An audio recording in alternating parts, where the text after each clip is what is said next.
Delgadillo Macías. Ya todos sabemos cuál es la dinámica y mecánica de este seminario.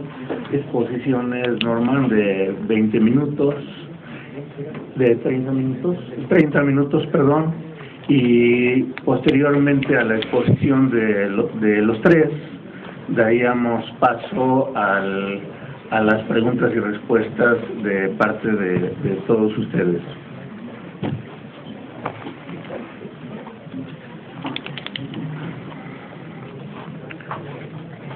Mientras tanto, déjenme darles algunos datos breves de nuestro primer ponente, que es el doctor Norman Ashuatzanen. Es, como les decía a ustedes, profesor titular de tiempo completo en la Facultad de Economía y también miembro de la planta de tutores del posgrado en Economía, miembro también del Consejo Técnico de la propia facultad. Tiene una muy amplia antigüedad, tanto docente como profesional, en el campo de desarrollo regional. Tiene también a su favor una serie de publicaciones, tanto en forma de libros como de artículos especializados, con una gran trayectoria a lo largo de su carrera, y actualmente es corresponsable de 2 proyectos PAPIT que auspicia nuestra Dirección General de Asuntos del Personal Académico de la UNAM.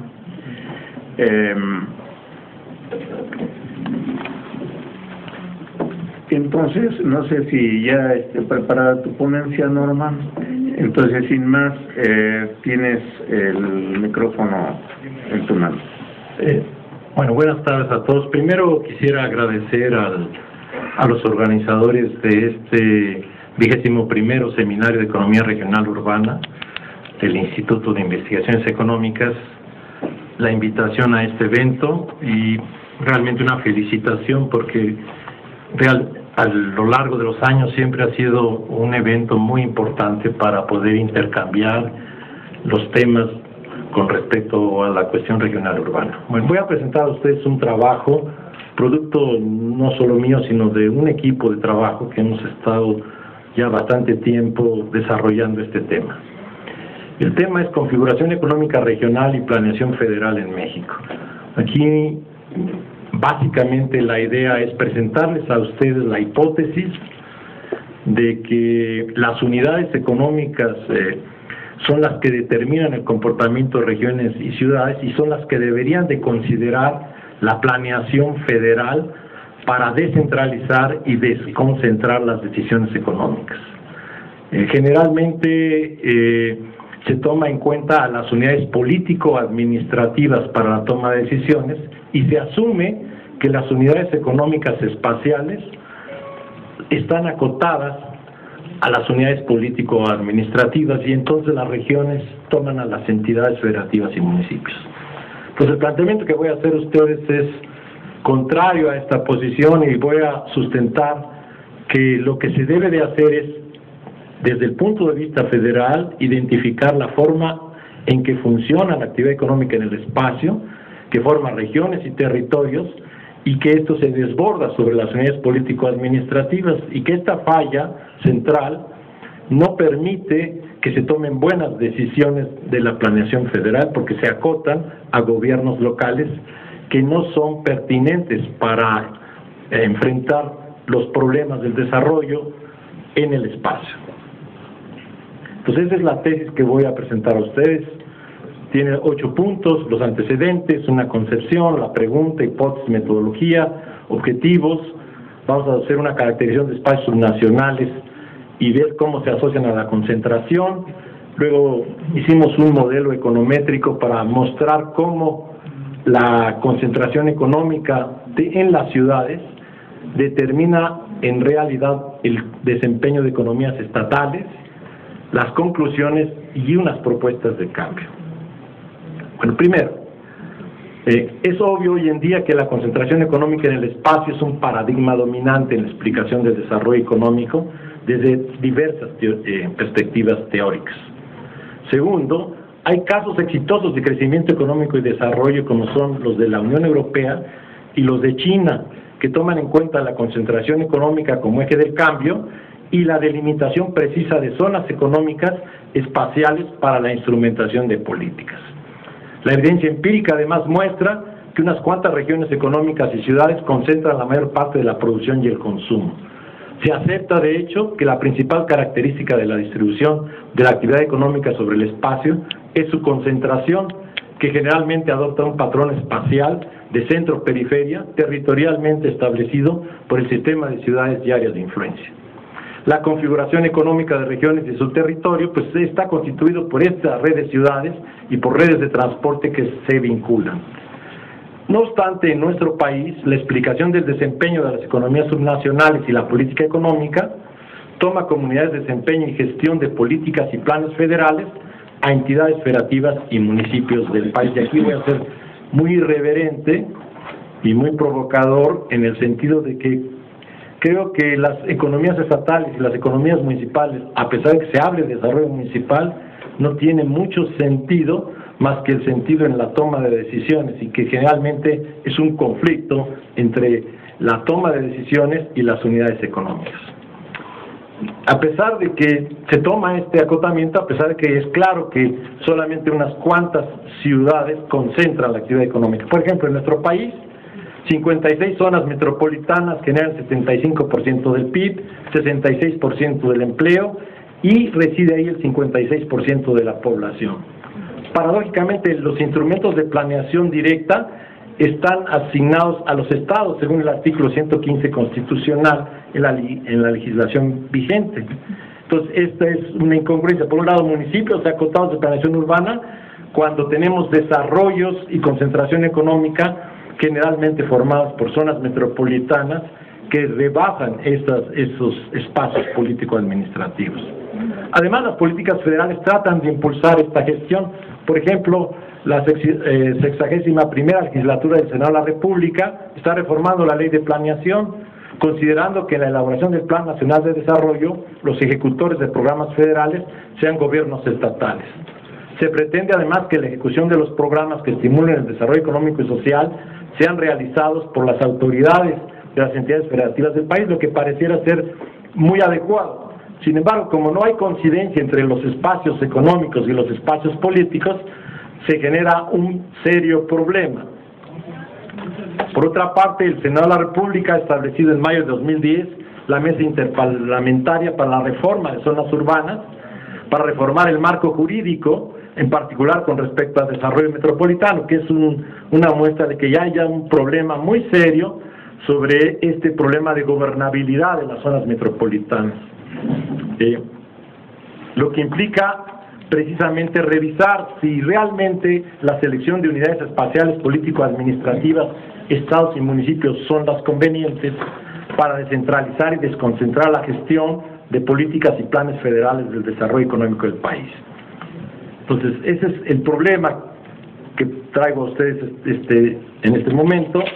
¿De qué concepción e interpretación parto? Primero, el crecimiento económico del país en el espacio no es homogéneo, ni se acota de ninguna forma a entidades político-administrativas de estados o municipios. De hecho, estas entidades no son unidades económicas, son unidades políticas.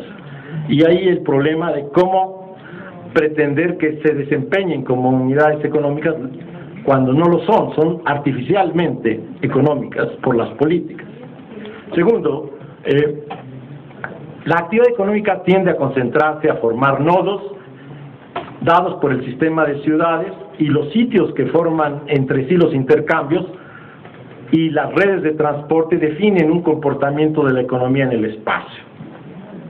Eso depende del tipo de mercados, de la complementariedad. Sin embargo, hay una distribución concentrada de la actividad que territorialmente se establece a través del sistema de ciudades y sus redes de transporte.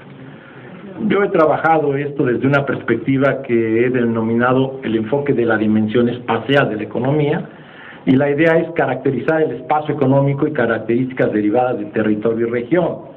El espacio está constituido por sitios y territorialmente está dado por ciudades y por redes de transporte, y regionalmente da lugar a una interacción. En realidad, desde esta perspectiva es posible identificar tres tipos de unidades económicas espaciales. áreas económico-funcionales que estarían asociadas sobre todo a una ciudad central y un área de influencia, zona económico-funcional, un sistema de ciudades centrales y áreas de influencia comunicadas por un corredor, y una región económica funcional en donde un nodo central articula a las zonas y las áreas que le integran. El crecimiento económico de esta forma da lugar a configurar estas unidades espaciales funcionales, y es realmente donde se conforman las economías subnacionales del espacio nacional. De ahí que planteemos que las unidades espaciales, económicas espaciales, deben ser seleccionadas como para el análisis, la aplicación y gestión de políticas federales, a fin de que se pueda impulsar con integralidad y con atribuciones específicas el proceso de desarrollo de las economías subnacionales del país. No estamos hablando de economías estatales y municipales, desde esta perspectiva no existen, o si existen, están delimitadas por la regionalización y por los territorios. En este trabajo partimos de la hipótesis que la economía en el espacio ha dado lugar a la formación de unidades económicas espaciales que difieren de las unidades político-administrativas, y de ahí la propuesta que se requiere un cambio en la formulación y gestión de la política federal desde la federación, considerando estas unidades, y después la articulación política en la medida en que estos desarrollos se desplazan sobre estas unidades político-administrativas. De ahí que se requiera mostrar de manera sistemática el papel de estas unidades en el desempeño de las economías estatales, a fin de valorar esta hipótesis, ¿no? La pregunta de investigación y hipótesis que planteamos, de acuerdo a la interpretación que tenemos, es: ¿qué efectos ha propiciado la concentración económica en las entidades federativas del país en la configuración de estas unidades espaciales, y qué efecto ha generado en las economías estatales del país? La hipótesis es que la concentración económica en las entidades federativas del país ha dado lugar a la conformación de nodos y áreas que forman unidades económicas espaciales, y territorialmente se expresan en las principales ciudades y sus áreas de influencia, lo que ha determinado el comportamiento de las economías de las entidades federativas. La metodología tiene tres partes. Primero, una caracterización de los espacios subnacionales, naturales y políticos y su relación con la concentración. La segunda, tenemos algunos datos para indicar la correlación entre el PIB, usamos el Producto Interno Bruto de las entidades federativas y el valor agregado de las entidades, y hacemos un análisis de correlación, y después aplicamos un modelo econométrico para dar evidencia empírica sistemática, demostrar que son precisamente las ciudades las que determinan el comportamiento de las economías estatales. Y el tercer punto, la propuesta de cambio de la política, considerando la selección de unidades espaciales, económicas espaciales, en vez de las político-administrativas. Objetivos. El objetivo de esto es identificar este efecto de la concentración económica en la formación de unidades económicas espaciales y su efecto en las economías estatales, y presentar la propuesta de cambio de la política. Los espacios subnacionales. Primero voy a hablar del espacio subnacional natural del país. Es una primera consideración para determinar que las ventajas naturales no son homogéneas y de ninguna manera coinciden con los espacios político-administrativos. Por lo tanto, los problemas del desarrollo son muy diversos. Entonces, la concentración, primero, y la concentración económica tiene como base inicial esta diferenciación en ventajas naturales. Entonces, la primera cuestión es esta idea de que el espacio natural no es homogéneo, que tiene ventajas y que hay que con condiciones geográficas fundamentales, como es la fisiografía, la localización y la orientación geográfica, y las condiciones ecológicas que son condicionantes para el espacio económico. Bueno, simple, muy rápido, el país, incluso si uno lo toma por la localización geográfica a nivel del globo terráqueo, pues tenemos una zona tropical y una zona seca a partir del trópico de Cáncer hacia el norte. La mayor parte del país es seco, árido.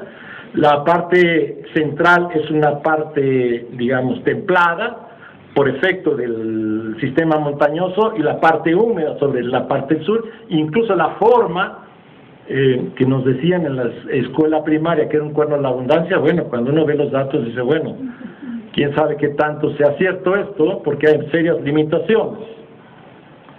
Si uno ve el relieve, pues básicamente sabemos que, como decía Humboldt, el país es como un papel arrugado, ¿no? El 70% del territorio es montañoso, solamente un 30% son mesetas, llanuras y valles. Tenemos mesetas en la parte del altiplano central, las llanuras costeras y demás. Entonces eso nos está dando una vocación natural hacia la parte central donde se concentra la actividad económica, y claro, hay modificaciones en otras zonas del país con un costo adicional como es el de la infraestructura. Si uno ve la regionalización ecológica de CEDUVE, pues confirma esto: el 49% del territorio es seco, el 23% es subhúmedo en la parte esta de llanura del costera del Golfo hasta la península, mientras que solo el 20% corresponde a climas templados subhúmedos, que es una quinta parte del total y está precisamente en la zona central del país. Además, esta zona central del país forma una cuenca lacustre endorreica cerrada, de tal manera que le da una buena disponibilidad de agua a la cuenca del Valle de México, tiene buenas condiciones de clima, de relieve y de disponibilidad de agua. Si uno ve el mapa sobre la distribución, pues las zonas con abastecimiento alto, está ahí el DF y la parte del Estado de México, como pueden ver, la mayor parte es baja la disponibilidad, y la parte de Sonora por la parte del distrito de riego. Entonces, básicamente hay la zona central del país, en la mesa sur, es la que presenta mejores condiciones naturales, hay un condicionamiento natural. Por el otro lado, si uno ve los espacios políticos, pues las 32 entidades federativas y los 2.456 municipios también presentan diversidad en cuanto a su distribución. Por ejemplo, mientras Baja California tiene 5, Oaxaca tiene 570, y corresponden a unidades políticas y sociales, no tiene nada que ver ni con los espacios naturales ni con los espacios económicos. Si vemos la concentración económica, pues esto reafirma la idea que la mayor parte de la concentración económica está en la zona central. Uno puede ver los datos y si uno, tomando las entidades federativas, el 33% está entre el Distrito Federal y el Estado de México. Nuevo León sería, aunque es una zona que está seca, pero por condiciones de infraestructura ocupa el tercer lugar, lo mismo Chihuahua y Veracruz, Puebla. Entonces, la zona central con mucho, y si toma uno en cuenta la región económica megalopolitana, es la que concentra la mayor parte de la producción nacional.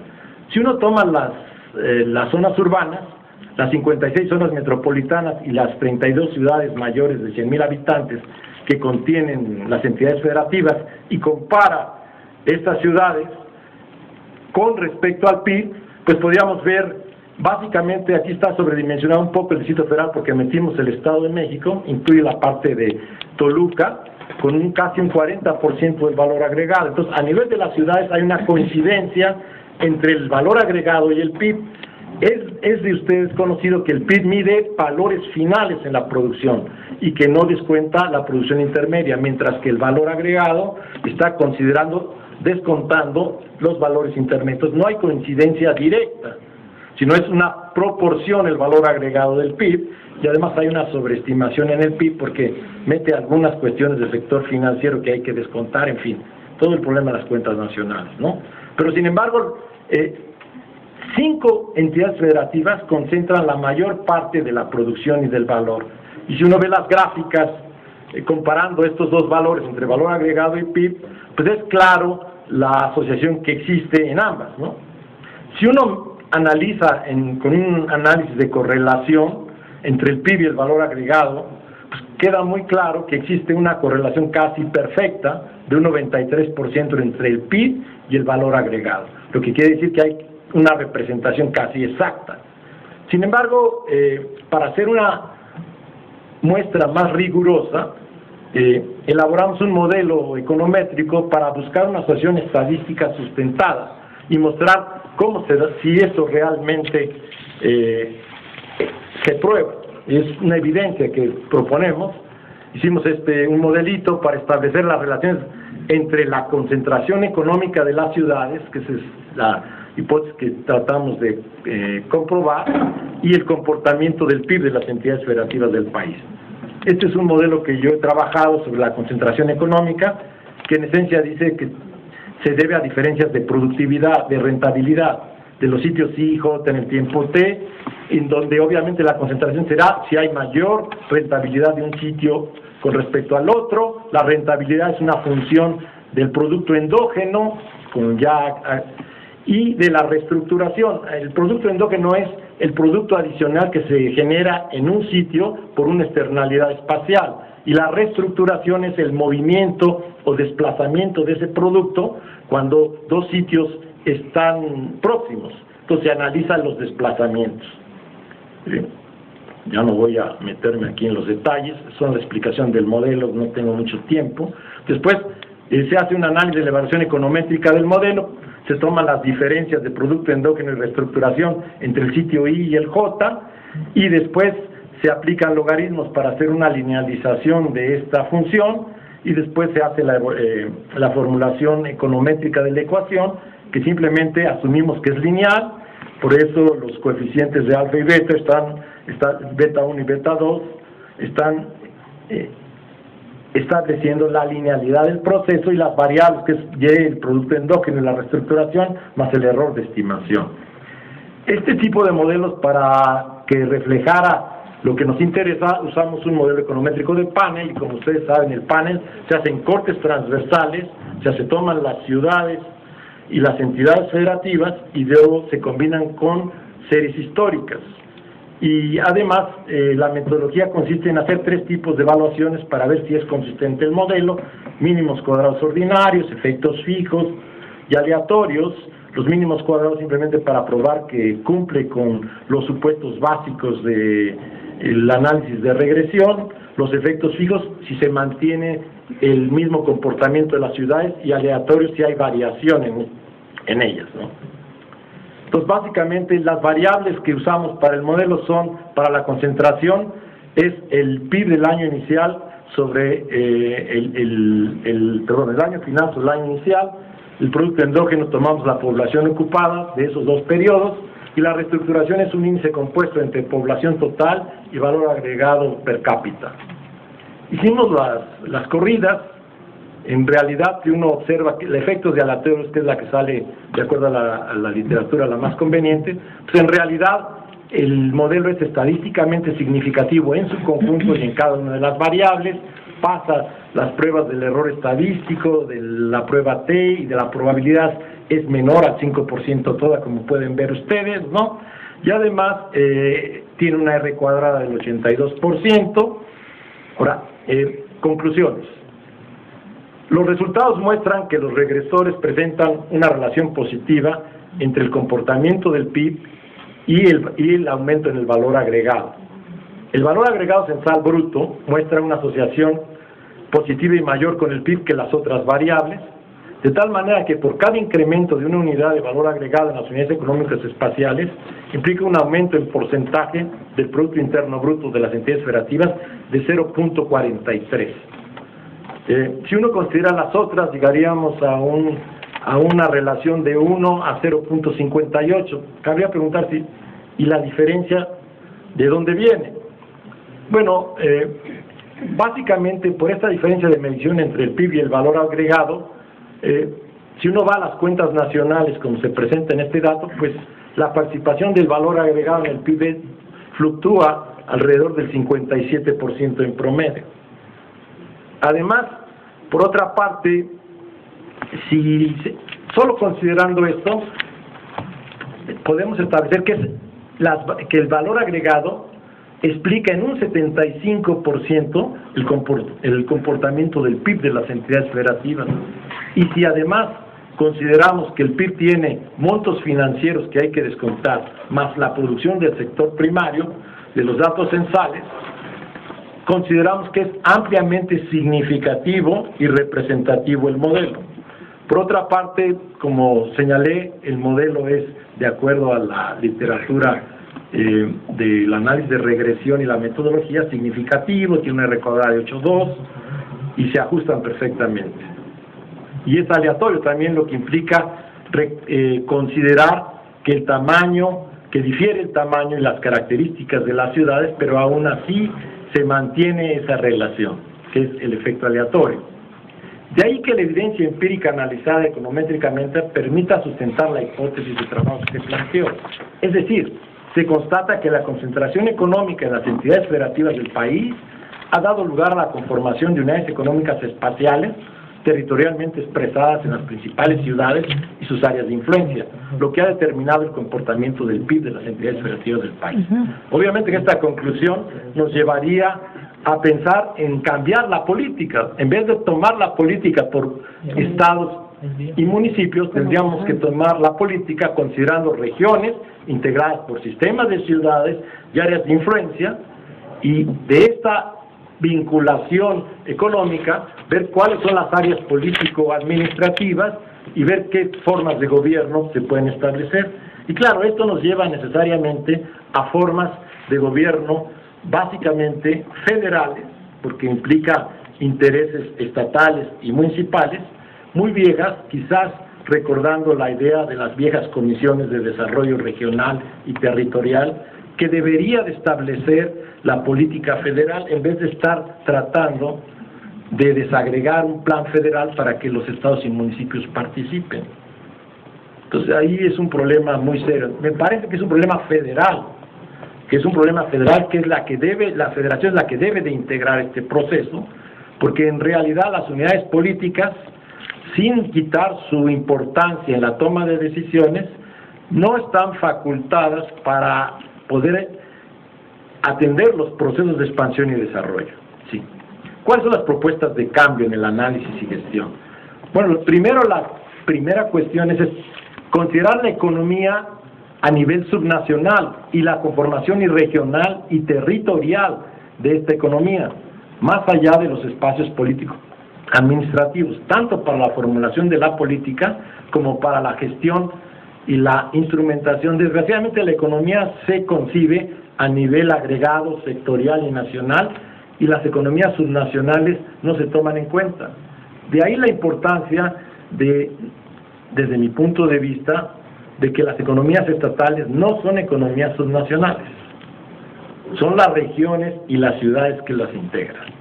Sin embargo, la política toma a las ciudades como un problema físico nada más, de ordenamiento territorial o de dar cierta coherencia para la infraestructura, pero es el sustento y el fundamento de la actividad económica. Entonces, esto nos llevaría a regionalizar el funcionamiento de la economía y el desarrollo en espacios subnacionales. Pero otra vez, las regionalizaciones existentes hasta hoy en día toman en cuenta unidades políticas. Yo estoy trabajando en una regionalización económica, prácticamente estoy por terminarla, planteando estas unidades y tratando de ser sistemático para que no quede nada más en una cuestión que en el deber ser, sino dar evidencia empírica que hay elementos que sustentan esto. Las unidades de desarrollo son regiones y territorios, y la política económica y social ambiental tiene que ser integral considerando estas unidades, ¿no?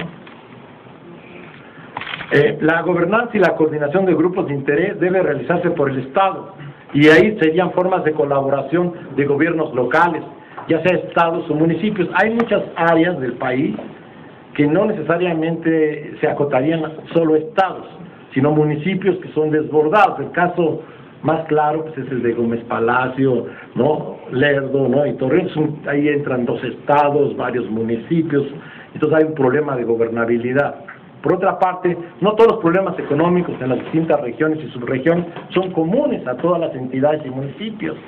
De ahí la necesidad de espacializarlos, diferenciando la política. Algunos problemas rebasan sin duda las fronteras estatales y municipales.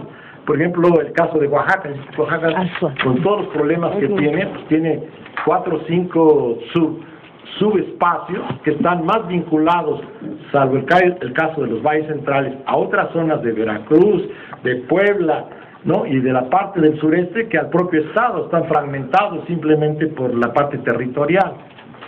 Sin duda, muchos problemas son de esta naturaleza, que no obedecen a las áreas político-administrativas, de ahí la importancia. Incluso puede ser que una política de un estado determinado se pueda ser anulada por la ausencia de política o insuficiencia de otro, ¿no?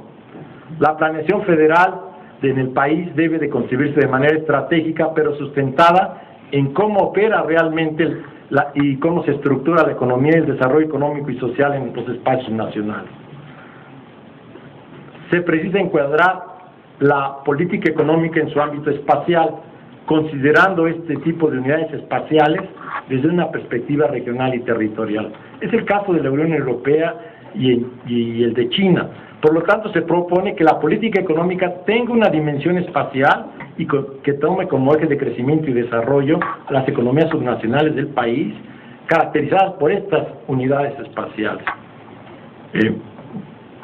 Incluso esto posibilita la idea de concebirlo de manera integral, ¿no?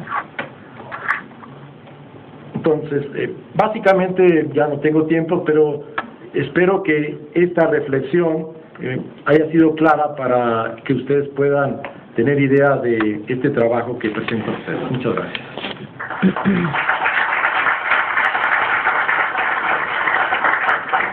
Muchas gracias al doctor Norman Aswad por su brillante exposición. Nos ha despertado una serie de inquietudes, reflexiones tanto teóricas como metodológicas. Quiero invitar y recordarle a todo nuestro auditorio que pueden ir haciendo llegar las preguntas a través de la señorita Vanessa, que está recorriendo los lugares con las boletas de preguntas y comentarios que deseen hacer a nuestros expositores y hacerlas llegar a esta mesa. Enseguida vamos a tener la exposición del arquitecto Julio García Coll, gran amigo y tradicional invitado de nuestro Seminario de Desarrollo Urbano y Regional. El arquitecto García Coll es arquitecto egresado de nuestra Universidad Nacional Autónoma de México, maestro en planificaciones de ciudades de la Universidad de Pensilvania, Filadelfia, Estados Unidos. Ha sido profesor en la Escuela Nacional de Arquitectura, en la Escuela de Ingeniería Municipal y la Universidad Autónoma Metropolitana. Ha publicado cerca de 30 artículos y libros. Ha trabajado fundamentalmente en planeación del desarrollo urbano en los 3 órdenes de gobierno, en el municipio de Naucalpan como urbanista, en el Estado de México como director de urbanismo del Instituto Auris, subdirector de planeación y posteriormente director general de estudios estratégicos, y en el gobierno federal en puestos que incluyen desde jefe de oficina de desarrollo urbano en el Infonavit, director de centros de población de la zona centro de la antigua SAOP, subdirector de congruencia territorial de la Secretaría de Programación y Presupuesto, director general de desarrollo urbano de la CEDUE, coordinador general de descentralización de la Semarnat, y actualmente es coordinador de asesores de la Subsecretaría de Desarrollo Urbano y Ordenación del Territorio de la Secretaría de Desarrollo Social. Entonces, Julio, tienes la palabra, por favor, en ese micrófono. Muchas gracias, Carlos. Buenas tardes a todos. Quiero empezar agradeciendo al Instituto de Investigaciones Económicas su amable invitación a participar en este seminario.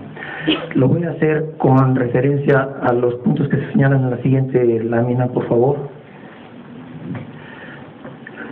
Quiero anticipar que básicamente el tratamiento va a ser esquemático, va a ser selectivo, de ninguna manera pretende ser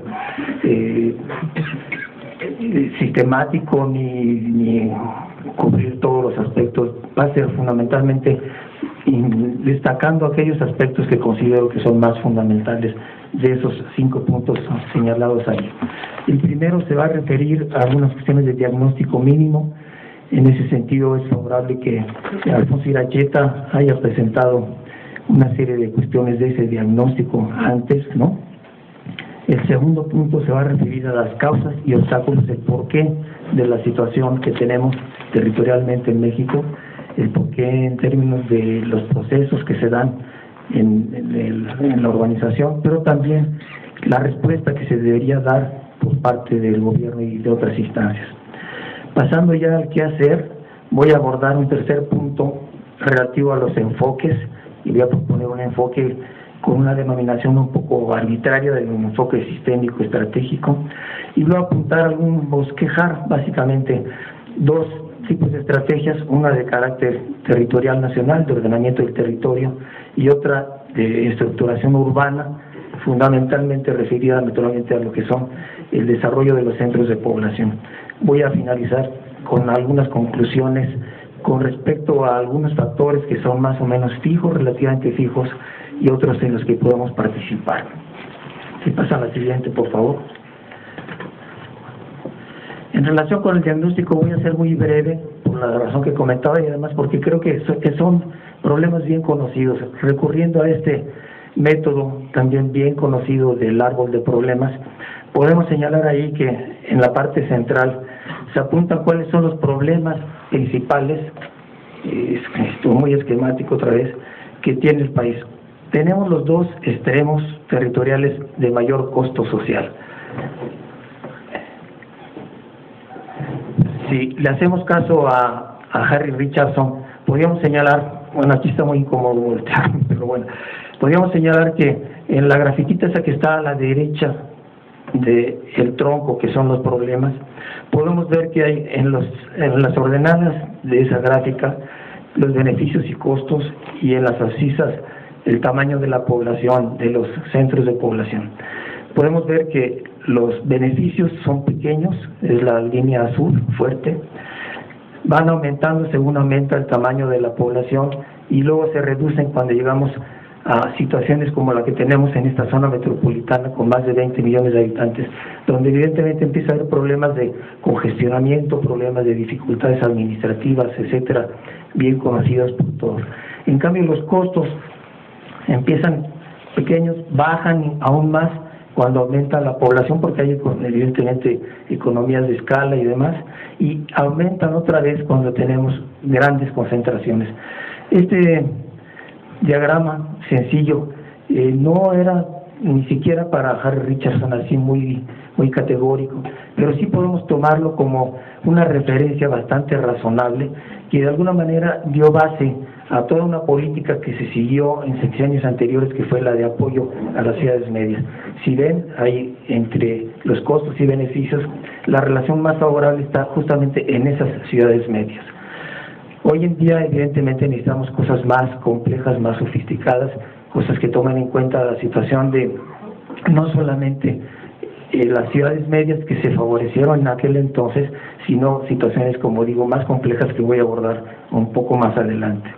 Las consecuencias de ese problema y otros, como son las disparidades regionales, como es el breve periodo que tenemos de dinamismo demográfico, si tomamos en cuenta lo que dice CONAPO, que en más o menos 30 años, una cuestión así, 35 años, se va a estabilizar el crecimiento de la población, tenemos muy poco tiempo, efectivamente, para transformar ese patrón territorial que tenemos ahora en los dos extremos más desfavorables. Tenemos 190,000 pequeñas localidades rurales y tenemos una gran metrópolis, como decía, de más de 20 millones de habitantes. Actualmente está muy de moda las metrópolis, está muy de moda el que las ciudades grandes funcionan muy bien, pero la verdad es que también tienen enormes problemas que tenemos que reconocer, y no podemos contemplar exclusivamente ese nivel de metrópolis, sino que tenemos que tomar en cuenta todo el panorama de asentamientos humanos que presenta cualquier país.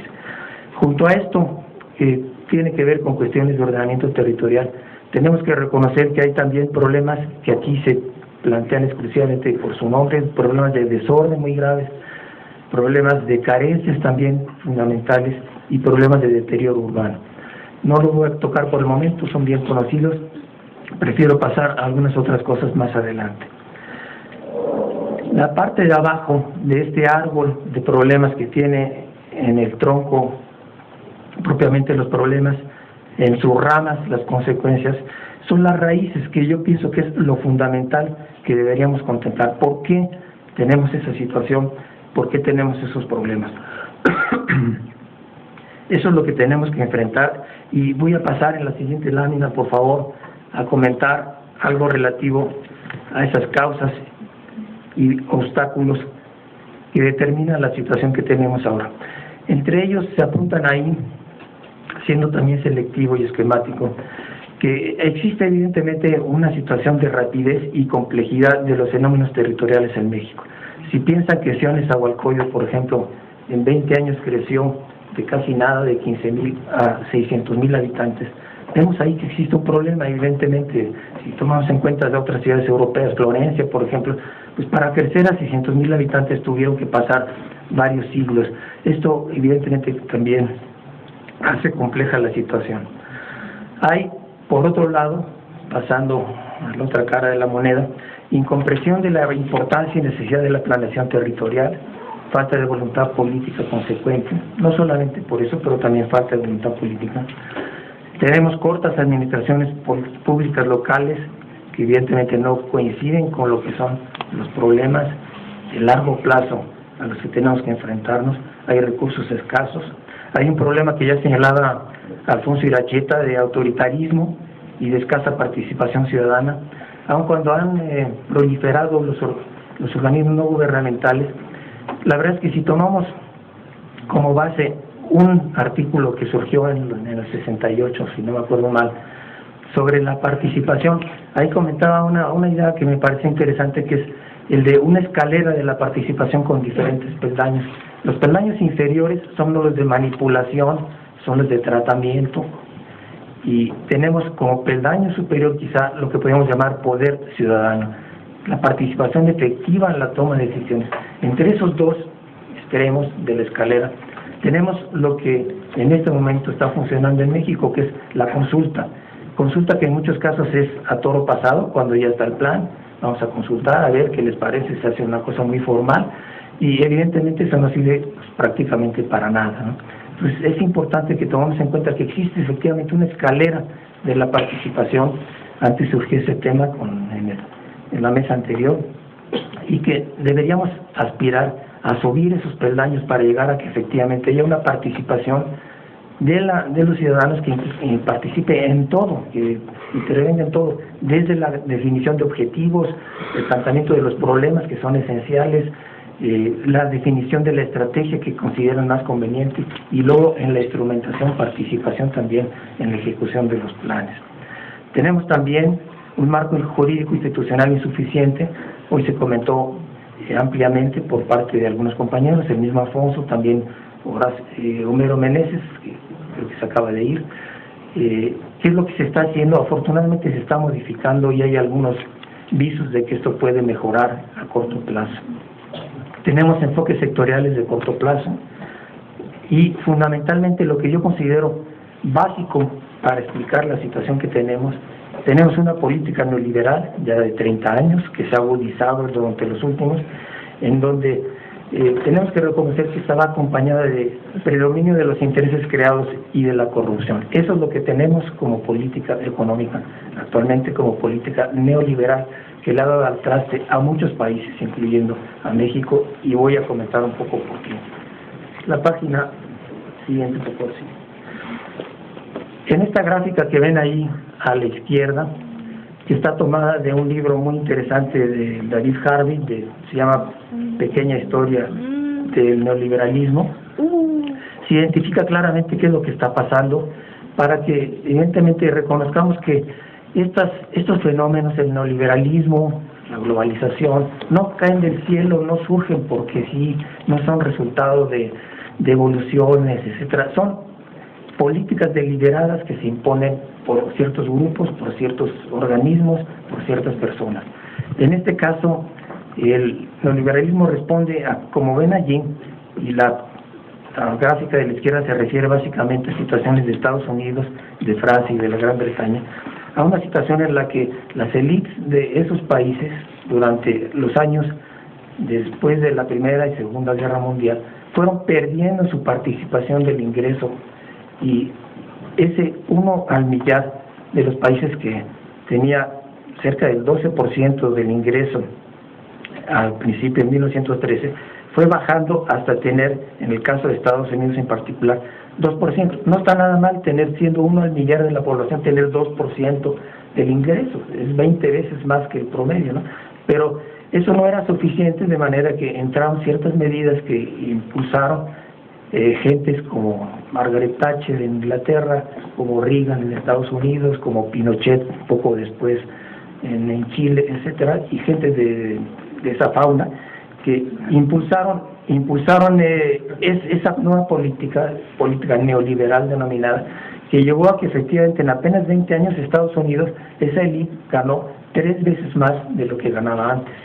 Desde 1978, tiene ahí Harvey, hasta 1998, aumentó 3 veces. El caso de Inglaterra, que partió de una situación inferior, aumentó hasta 3,5 a veces. Y el caso de Francia, curiosamente, se mantuvo más o menos igual. Pero bueno, ¿cuál es la situación en México durante ese periodo? ¿Qué es lo que ha pasado a partir de los 80, cuando a partir de Miguel de la Madrid, después fortificado todavía más por Salinas y todos los que han venido después? ¿Qué es lo que ha pasado? Del 55 a 82, México creció 3.1%. Aquí tendríamos que decir, como decía aquel campesino, pues estábamos mejor cuando estábamos peor, ¿no? Después, de 85 a 95, aumentó nada más 0.1%, un crecimiento miserable, verdaderamente. Con el TLC aumentó un poco, de 94 a 2002 aumentó 1.8, pero luego otra vez de 2000 a 2005, que son los datos que da Han Yong Chang en un libro que le recomiendo muchísimo, se llama Bad Samaritans, Malos Samaritanos, está dando 0.3%, que se ha mantenido, o quizás creo que se ha disminuido. De 1980 a 2000, en México el salario mínimo se redujo 2/3 bases de su valor, se pasó de una economía protegida a ser una de las más abiertas del mundo y se dejó de regular el mercado financiero con los efectos desastrosos que todos padecemos. Ahora, ¿qué es lo que implica el neoliberalismo fundamentalmente? Desde luego favorecer una élite, como lo he comentado, privatizar, desregular, disminuir el gobierno, como ya se comentaba también, lo comentó Alfonso, y eso como consecuencia, como el marco de esto, implica un rechazo a la planeación. O sea, el resultado del neoliberalismo es que la planeación no se toma en cuenta, porque evidentemente a río revuelto hay ganancias de pescadores, y en cuanto eso se regula, se pierden esas ganancias, y evidentemente pues esto va en contra de una política que está impuesta desde ahora el Fondo Monetario Internacional, el Banco Mundial, la Organización Mundial del Comercio, ¿no? Y que nosotros adoptamos con enorme entusiasmo, la verdad. Eso es lo que ha pasado también en México y en muchísimos otros países, ¿no? Ahora pasaríamos un poco a qué hacer. La siguiente lámina.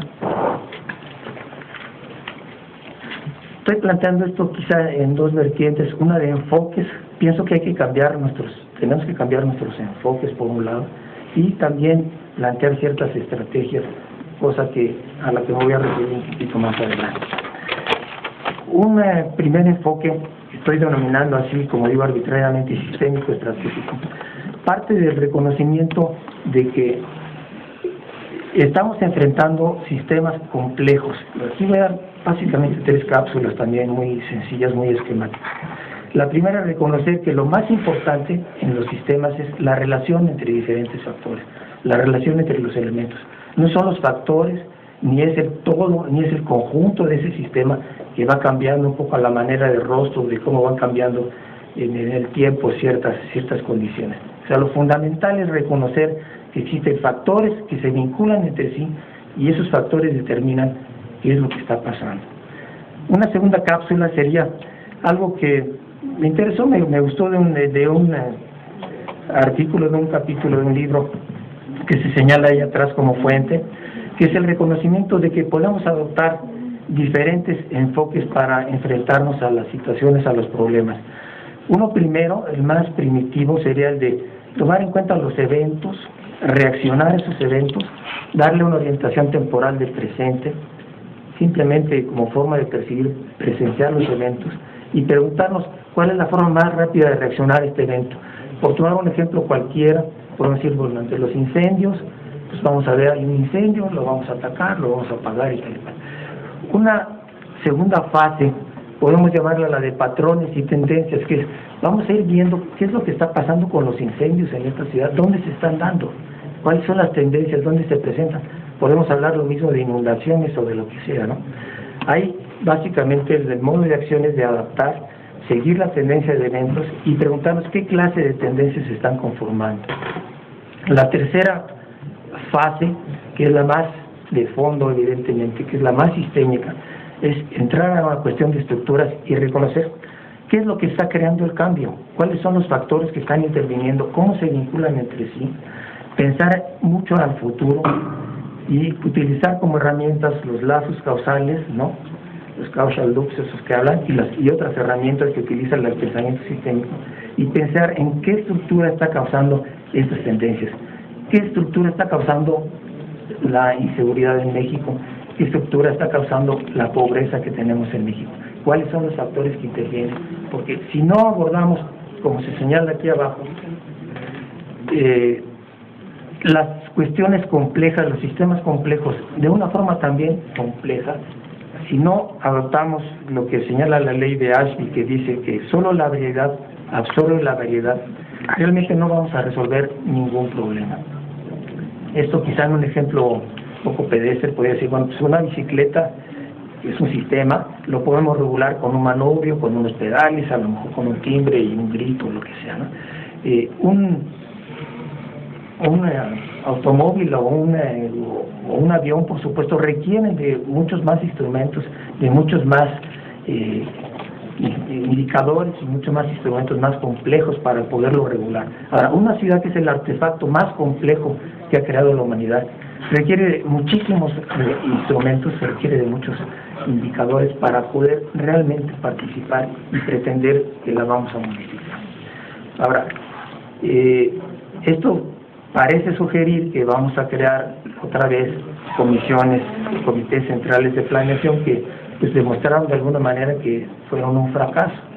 La planeación tiene que de alguna manera dividirse para poder operar. No podemos seguir creando esos comités centrales de planeación que de alguna manera no funcionaron. Ahora, la división de la planeación solamente se puede dar de tres maneras. Se puede dar por enfoques sectoriales, la vivienda, los transportes, la educación, la salud. Se puede dar por plazos temporales, corto, mediano y largo plazo, por dos dimensiones, la temporal, o por niveles espaciales, los planes territoriales de diferentes niveles. Siempre y cuando, evidentemente, volvamos a integrar esas divisiones. De otra manera, no nos vamos a enfrentar adecuadamente a los sistemas complejos. O sea, la aproximación parcial que le estamos dando sectorial a muchos problemas que dependen de muchas cosas como son la pobreza, como es la inseguridad, los únicos resultados que ha dado son evidentemente que no resolvemos y a veces agudizamos esos problemas. De ahí que surja el sistema de planes, entre los cuales se marcan aquí, arriba está el plan nacional y luego vienen los planes regionales, etcétera, pero se está marcando ahí de una manera más gruesa, con un achurado más oscuro, la planeación de carácter territorial, que debiera estar en todos los niveles, debiera formar parte, que no lo forma ahora, del Plan Nacional de Desarrollo, y debiera aparecer en todos los planes, porque al mismo tiempo la planeación territorial es un sector y es un corte intersectorial que muchas veces no ha sido reconocido. Pasamos a la siguiente. Ahora, la parte estratégica de ese enfoque sistémico estratégico que yo comento, se refiere a algunas ideas que voy a comentar muy rápidamente, a que el proceso de planeación tenemos que reconocer que es un proceso y que es dialéctico porque todas sus fases se vinculan entre sí. Está conformado fundamentalmente por tres partes. Está conformado por una realidad, parte de la cual el sujeto de transformación es lo que tratamos de transformar de alguna manera. O sea, la planeación no es hacer libros, la planeación es transformar la realidad, cosa que a veces no se entiende así, pero bueno, esa es la función de la planeación. Junto a esa realidad, otro factor fundamental son los planes, que son documentos jurídico-técnicos que definen una especie de partitura de lo que vamos a hacer, lo mismo que en la música, ¿no?, que evidentemente está sujeto a cambios, pero que básicamente funciona como una partitura, es un documento jurídico-técnico. Y la parte de gestión que aparece aquí es fundamental y que tiene quizá dos partes. Una primera, que es de donde arranca la planeación, que está conformada por la decisión de planear, por ciertos diagnósticos, principios, orientaciones, instrumentos preliminares, y por una organización que tiene, aunque sea preliminar también, para la planeación, cierto desarrollo institucional mínimo, coordinación, concertación y esquemas. Ahora, de esa decisión se pasa a la formulación de un plan, normalmente, ¿no? Ahora ese plan tiene, y lo voy a referir muy rápidamente, tiene una parte inicial de análisis que tiene que ir junto al diagnóstico. No se puede hacer un análisis que tiene que ir junto a los objetivos, perdón, si no tenemos una idea clara, más o menos, aunque sea preliminar, de los objetivos. No analizamos lo mismo si Nezahualcóyotl desde el punto de vista de Gaspar Rivera Torres que desde el punto de vista de un poblador o desde el punto de vista del gobierno que se supone que va a orientar esa ciudad Nezahualcóyotl. Entonces, tienen que ir juntos los objetivos y el análisis.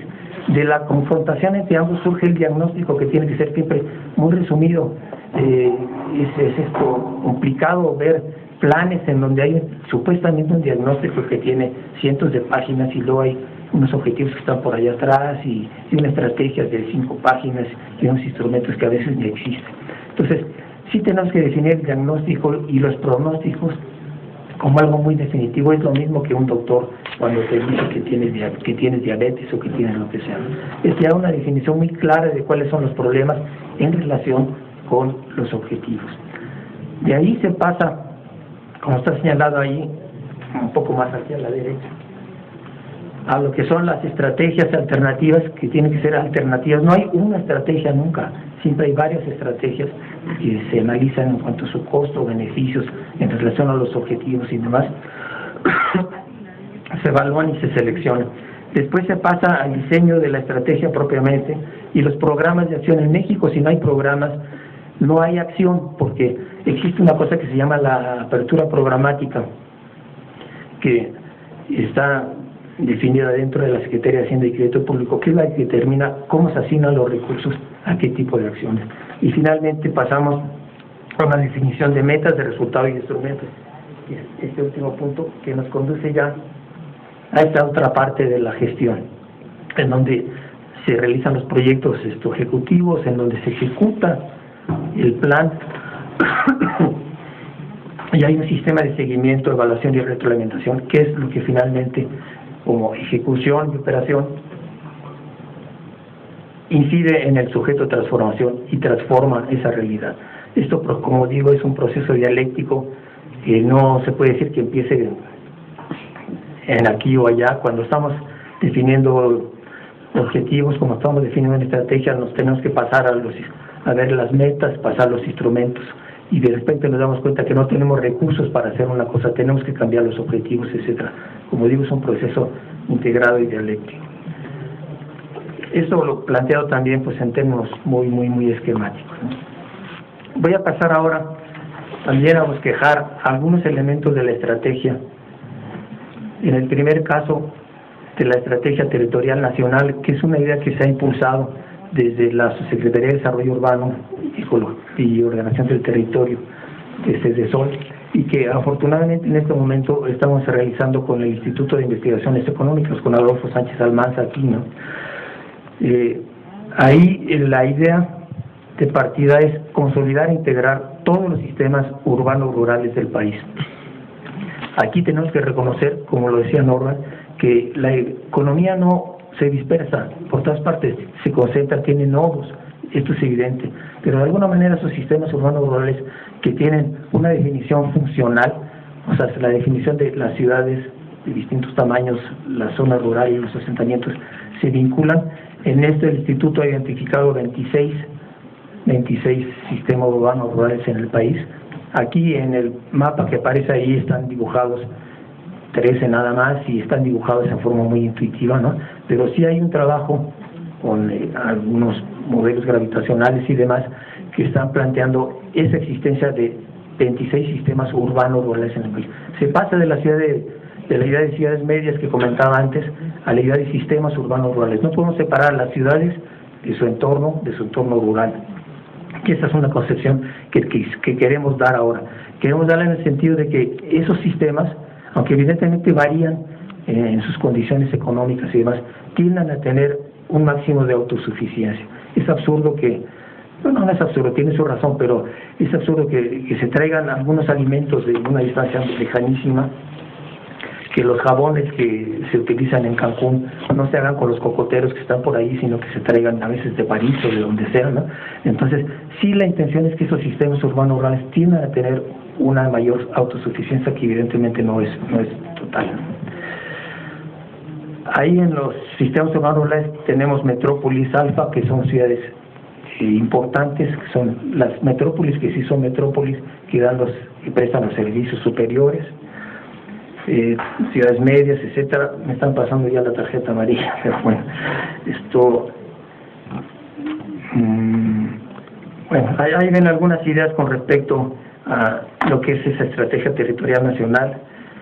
Hay que articular, bueno, hay que poner el énfasis en esos nodos que comentaba Norma, esos lugares favorables para desarrollar el empleo, para generar el desarrollo económico.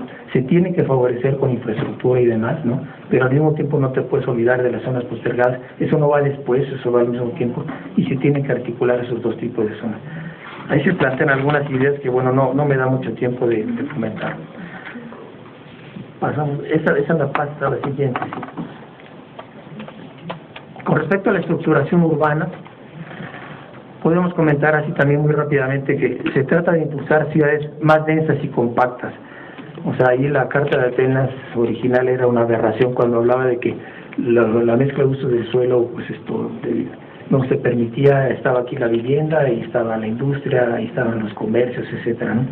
Hay que promover esta mezcla de usos del suelo compatibles, favorecer el transporte público, los movimientos peatonales y no motorizados, asegurar la existencia de una red coherente de vialidades primarias. Esa red es muy lógica, o sea, en esa red se canalizan lo que puede ser a 1 kilómetro más o menos cada vialidad primaria, se canalizan los flujos fundamentales. No tiene por qué haber dentro de estas unidades ambientales tránsito de paso. Ese tránsito de paso debe ir por las vialidades primarias. Se deben distribuir jerárquicamente los equipamientos, etcétera, salvaguardar el patrimonio construido, la margen urbana, etcétera. Evitar la privatización, segregación, fragmentación, con la idea del derecho a la ciudad, que debe ser predominante a partir de la última reunión de ONU Hábitat, ¿no? Es una idea que de alguna manera articula los derechos humanos con lo que es una ciudad, con las condiciones físicas, espaciales que tiene una ciudad, cómo se vinculan esas condiciones físicas a esos derechos humanos. Ese es el derecho a la ciudad. Y cuestiones que les comentó de alguna manera Alfonso hace un rato. Como complemento, si pasamos a la siguiente, sí quisiera destacar algunos puntos. Muchas ciudades de México están creciendo de forma desordenada y se están dispersando. El inventario de suelo, se hacía comentario antes de los baldíos en la mesa anterior, es de 85,000 hectáreas baldías al interior de 131 ciudades más importantes del país.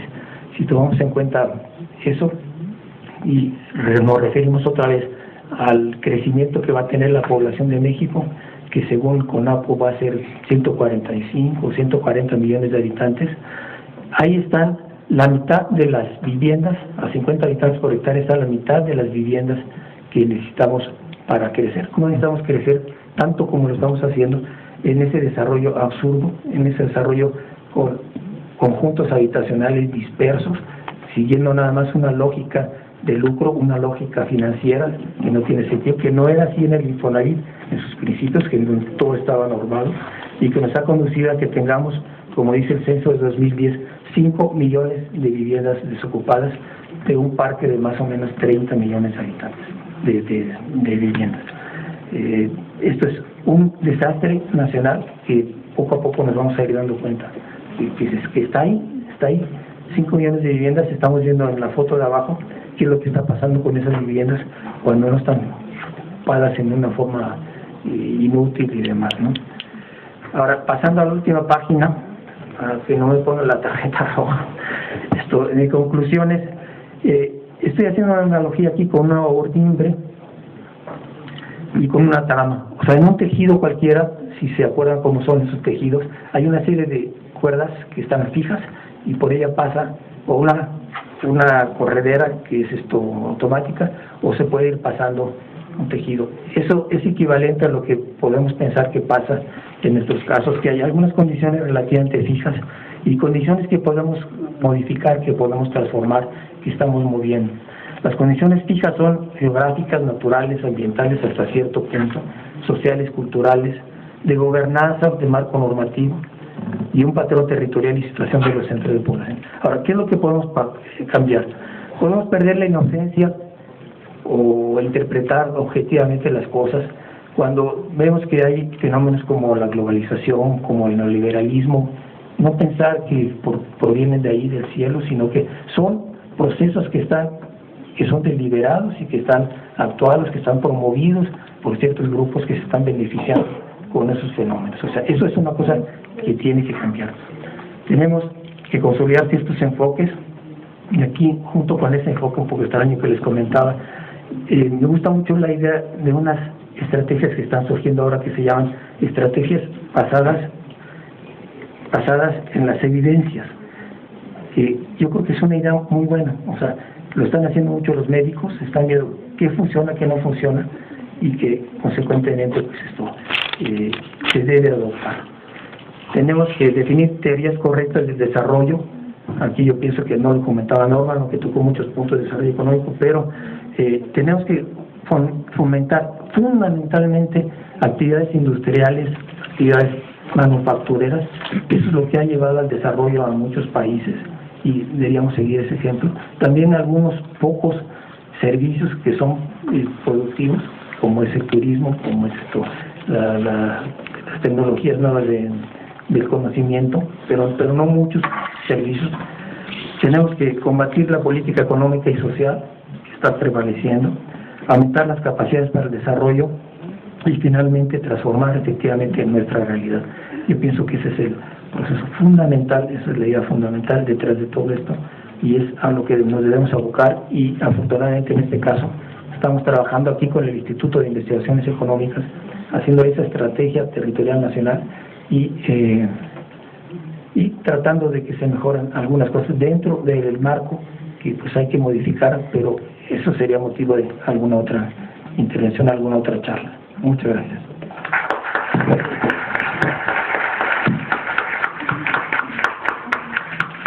Le damos las gracias al arquitecto y maestro Julio García Coll.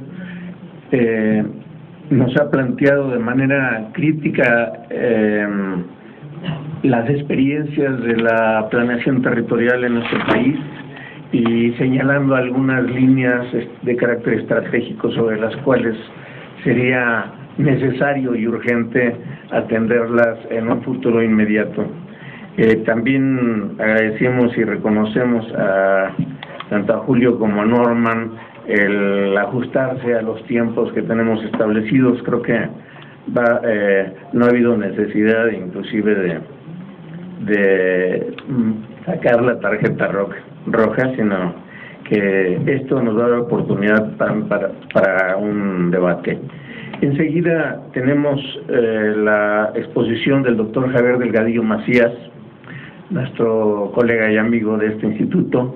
Él es investigador titular de nuestro instituto, ha sido también investigador visitante en el CRIM, que es el Centro Regional de Investigaciones Multidisciplinarias de la UNAM en Cuernavaca. Él es doctor en geografía, tiene la especialización en planificación regional por el Instituto de Planeación Económica y Social de la CEPAL. Es miembro también del Sistema Nacional de Investigadores, docente y doctor de la licenciatura de Geografía de esta universidad, del posgrado en Economía y de la maestría en Desarrollo Regional y Población. Además de todo el cúmulo de libros publicados y artículos en revistas especializadas, yo quiero agregar aquí a lo que tenemos escrito, digamos, un reconocimiento por su capacidad organizativa para impulsar diversos proyectos colectivos que han tenido una gran vinculación con el sector público de nuestro país, inclusive de América Latina. Sus líneas de investigación principales son desarrollo regional, desarrollo rural regional y políticas públicas regionales. Javier, tienes el uso del micrófono, por favor. Gracias, Carlos.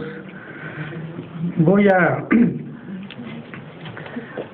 presentarles a ustedes un conjunto de experiencias de vinculación que se suman a la que ha planteado ahora el arquitecto Julio García Coll.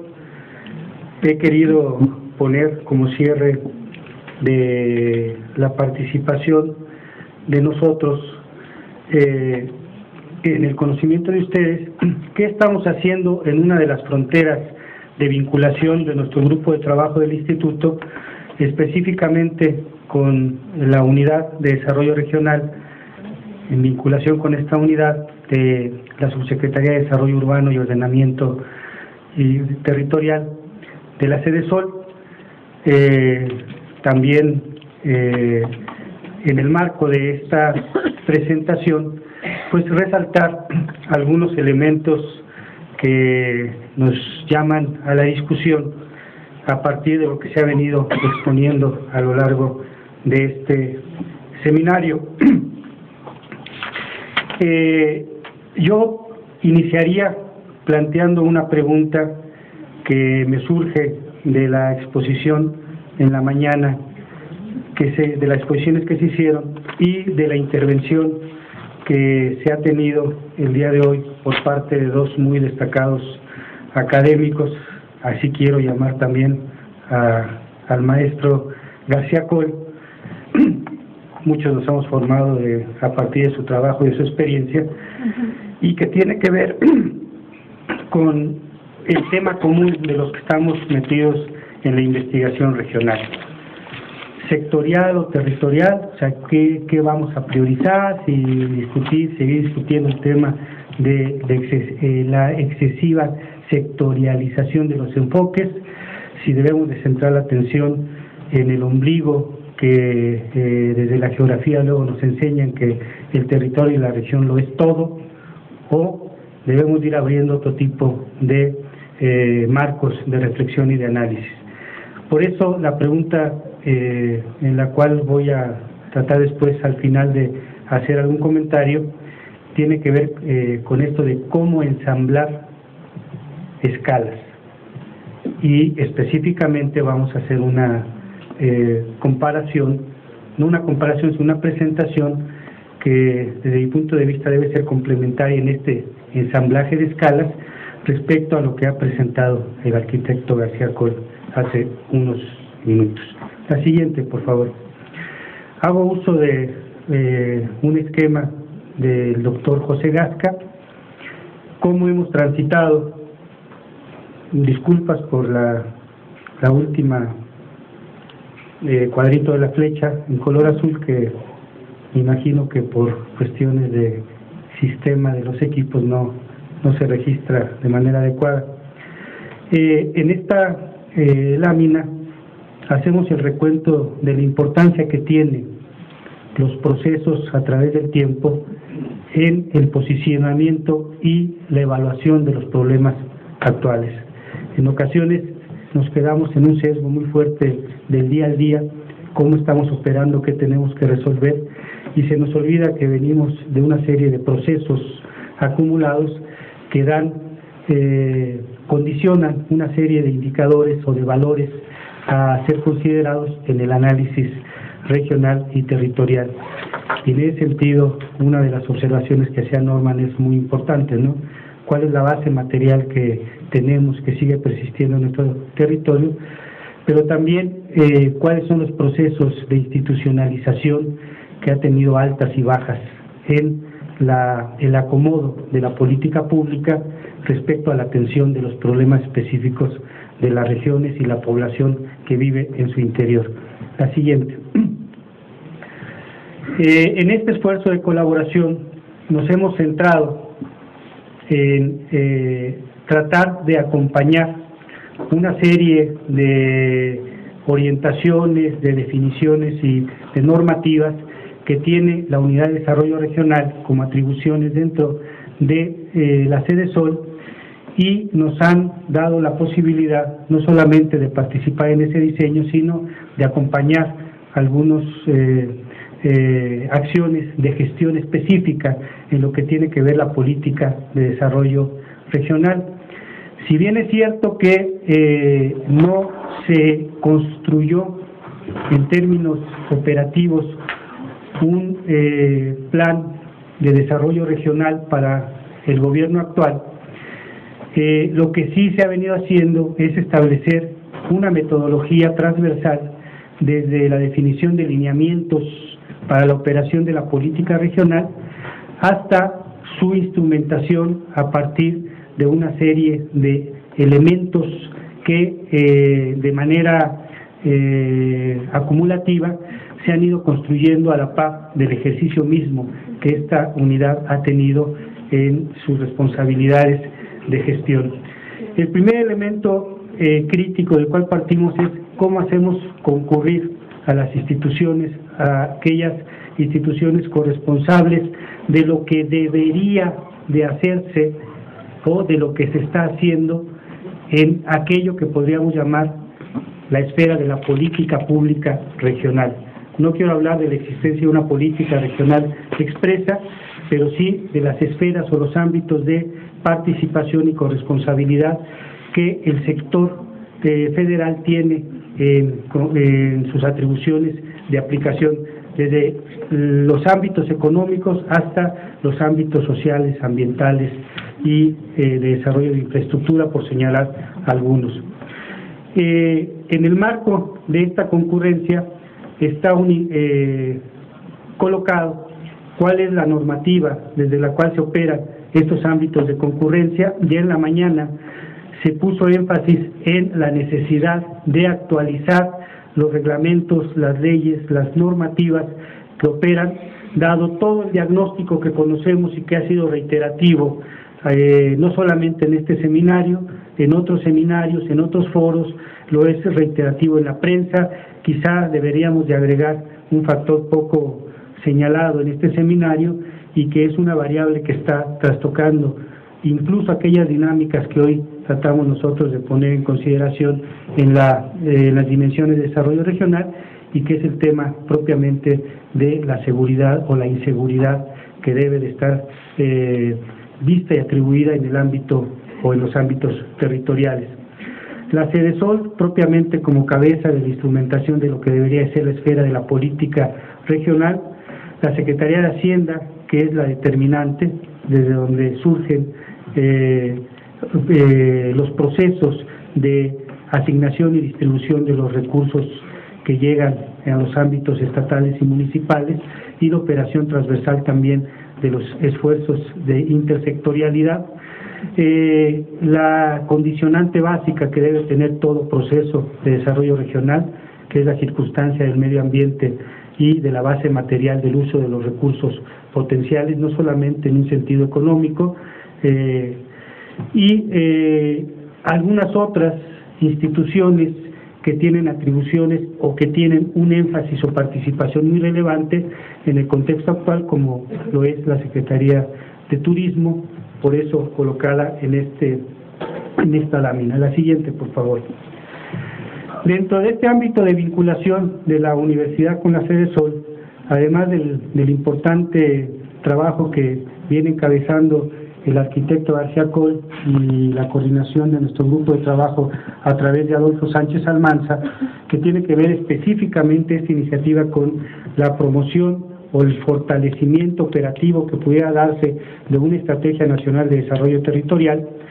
Hay otra serie de vinculaciones y de aportaciones que en su momento, yo creo que el próximo año va a ser un buen año para hacer un balance de hasta dónde la UNAM ha colaborado de manera participativa con la CEDESOL en estos ámbitos de desarrollo regional y territorial, y también desde el ámbito de la valoración o la calificación de los actores regionales. Ustedes podrán calificar también qué tan positivo, ustedes como especialistas, ha sido esta sinergia de vinculación UNAM, sector público, a través de la CEDESOL. Hay 4 acciones que desde el año 2007 se han venido emprendiendo. Quiero destacar, dejar constancia del interés de la arquitecta Sara Toppelson, que es la responsable de la Subsecretaría de Desarrollo Urbano, en donde está colocada también la Unidad de Desarrollo Regional. En esta Unidad de Desarrollo Regional, en una primera instancia, con la participación de la arquitecta Ligia González García de Alba, y en el momento actual con la dirección y el encabezamiento de la licenciada Norma Nava, que nos acompaña el día de hoy también en esta sesión, y su muy pequeño equipo de trabajo. Ya voy a hacer una referencia a este asunto. Nos han invitado a participar, a colaborar, y parte de los productos es lo que voy a presentar como una pincelada. La documentación, si nos dan en su momento luz verde por parte de la Sedesol, va a ser colocada de manera pública para su consulta y disposición de uso ya en muy poco tiempo. Voy a presentar algunos de estos resultados de esta sinergia y en qué estamos en paralelo y trabajando dentro de la Secretaría en el contexto de este año y del próximo año.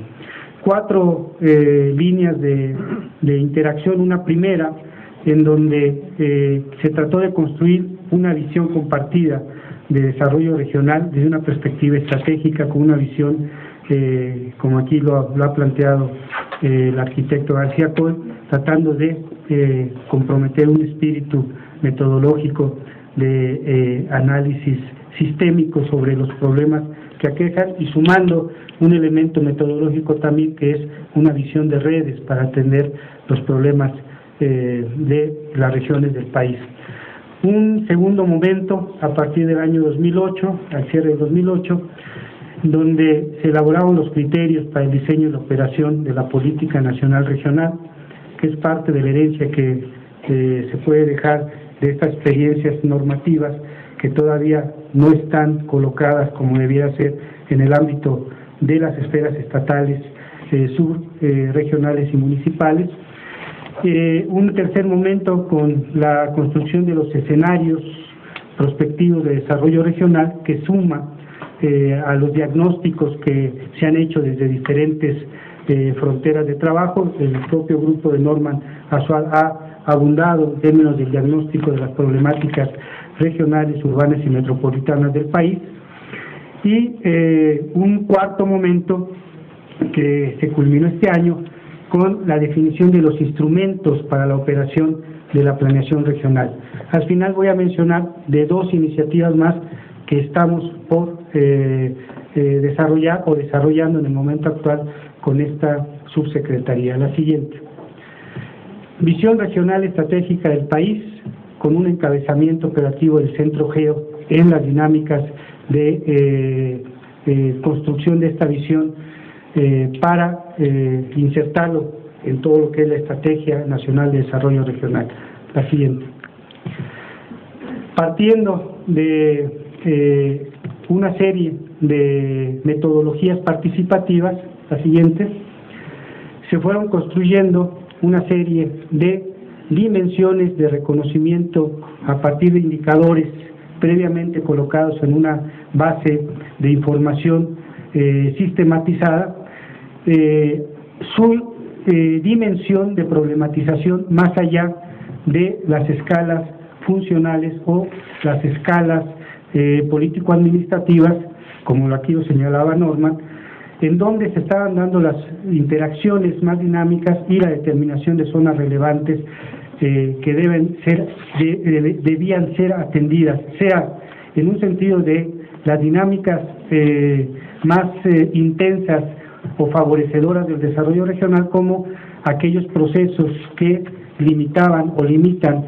la interacción y el proceso de zonas rezagadas o zonas atrasadas. La siguiente: los mecanismos y las formas de interacción a partir de una siguiente escala, que es la definición de proyectos estratégicos a partir de indicadores de intersectorialidad de los indicadores en una dimensión territorial. La siguiente: y la determinación o la conclusión de áreas de vulnerabilidad o áreas favorecedoras de la promoción del desarrollo regional, tomando en cuenta aquí el tercer nivel de escala, las relaciones urbanos-rurales, las relaciones que se dan a nivel metropolitano, y en este nivel de acercamiento dimensional todavía no se determinó lo que eran las interacciones propiamente interestatales en el nivel específicamente mesorregional, al que voy a hacer referencia más adelante. La siguiente. En la segunda fase, los criterios para el diseño y la operación de la política nacional regional, en donde específicamente nos tocó la coordinación de los diferentes grupos de trabajo que participamos en esta tarea. La siguiente. Se establecieron, o más bien se llegaron a 8 procesos que están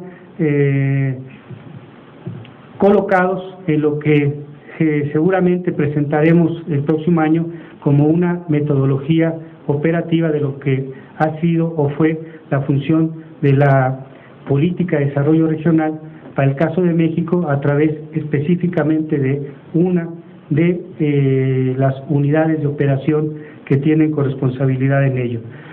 Uno primero, la definición específicamente de los lineamientos que permitirían posteriormente la formulación de la estrategia de desarrollo regional. Uno segundo, los enfoques compartidos que se documentaron y se generaron dentro de la metodología de la estrategia específica de desarrollo regional integral. La revisión y el posicionamiento de las estrategias de la política nacional regional, tomando en cuenta los 3 niveles de gobierno y tomando en cuenta también las competencias sectoriales que tienen cada una de las secretarías federales. El cuarto proceso, la delimitación o el acercamiento a lo que serían los fines, los medios y las restricciones específicamente de la estrategia regional, la formulación específicamente de la estrategia, y 3 apartados en donde empezó a derivarse una serie de información que ha servido a nivel regional, o sea, al interior de las mesorregiones, para ir señalando proyectos estratégicos o definición de áreas de oportunidad compartidas entre gobiernos estatales. La estrategia, las vertientes específicas a nivel mesorregional, los componentes territoriales y la definición de potencialidades del conjunto de las regiones, y finalmente la determinación de prioridades para establecer acciones o proponer al menos vinculación desde la sede SOL de acciones operativas con los gobiernos estatales representados en cada una de las 5 mesorregiones. La siguiente. Me salto los productos que se derivaron en cada una de estas fases, están aquí resumidos, podrán ustedes ver en su momento el detalle de ellas. La siguiente.